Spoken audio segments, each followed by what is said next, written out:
আমাদের কথায় উঠবে, আমাদের কথায় বসবে, আমাদের কথায় গ্রেপ্তার হবে, আমাদের কথায় মামলা হবে, আমাদের কথায় পুলিশ 4 বেলা কান ধরে ওঠা বসা করবে। বাহ, কি সুন্দর আবদার! এই হচ্ছে তাদের রাষ্ট্র ব্যবস্থা। আর সেটা হচ্ছে কি জামাত ইসলাম। জামাত ইসলামের মতো একটা শিরককারী, একটা ধর্ম ব্যবসায়ী দল, যারা হচ্ছে টেররিস্ট, তাদেরকে আমরা সাধারণ মানুষ বুঝি নাই। আহারে, তারা ধর্ম নিয়ে শান্তির চিন্তা করছে, কতই না ভালো কিছু, এটা আসলে বুঝি নাই। হাসিনা যেমন, ঠিক একইভাবে হাসিনা যেমন স্বৈরাচার, একইভাবে জামাত ইসলাম স্বৈরাচার। হাসিনা তাকে খুব ভালো করে চিনেছিল, এই কারণে হাসিনা তাদেরকে নিষিদ্ধ করে রেখেছিল। আর আমি ভেবেছিলাম, আরে এটা তো ঠিক না, একটা দলকে কেন নিষিদ্ধ করে রাখবে, তাদেরও তো রাজনীতি করার অধিকার আছে, তারা কেন রাজনীতি করবে না? এটা তো আমি এতদিন বুঝি নাই। আজকে আমি একদম পয়েন্ট টু পয়েন্ট বুঝতে পারতেছি যে হাসিনা কেন এদেরকে এতদিন নিষিদ্ধ করে রেখেছিল। এটা ওরা ডিজার্ভ করে, আমরা এটা বুঝি নাই। এটা হাসিনা যা করেছে ঠিকই করেছে। গাধাদের দল বুঝে না যে বাংলাদেশ একটা সমৃদ্ধ দেশ। সমৃদ্ধ বলতে আমরা কি বুঝি? সমস্ত ধর্ম গোত্র মিলেমিশে একাকার, সেজন্য আমরা সবাই ভাই ভাই বোন বোন।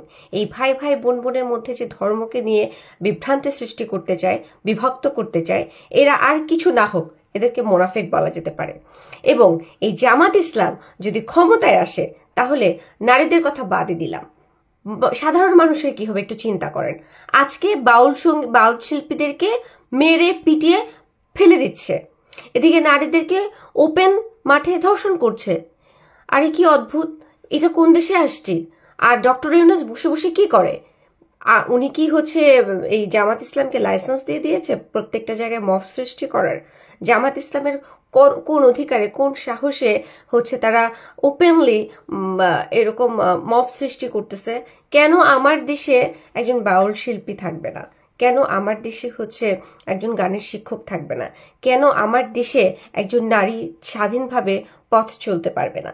কেন আমার দেশে এই জামাত ইসলাম প্রকাশ্যে এসে বলবে আমার কথায়, আমাদের কথায়, জামাত ইসলামের কথায় পুলিশ প্রশাসন উঠবে বসবে? তাহলে আইন কি করবে? আইন আদালত এগুলি তাহলে কি করবে? তাহলে হাসিনাকে আমরা কেন খেদালাম? হাসিনাই যদি, হাসিনার সেই একই জিনিস যদি রিপিটেশন হয়, তাহলে হাসিনাকে কেন খেদালাম? হাসিনাই থাকতো। কেন এত রক্ত ঝরলো? কেন এত মায়ের বুক খালি হলো? কেন এত বোন কাঁদলো? কেন এত অত্যাচারের শিকার হলাম? কেন দেশের মধ্যে এত বিশৃঙ্খলা সৃষ্টি হয়েছে? কেন এই সমস্ত কিছু ঘটছে? তাহলে উপদেষ্টাদেরকে বসানোর দরকারটা কি ছিল? তাহলে মোস্তফা সরোয়ার ফারুক এখানে কি করতেছে? তাহলে রেজওয়ানা কি করতেছে?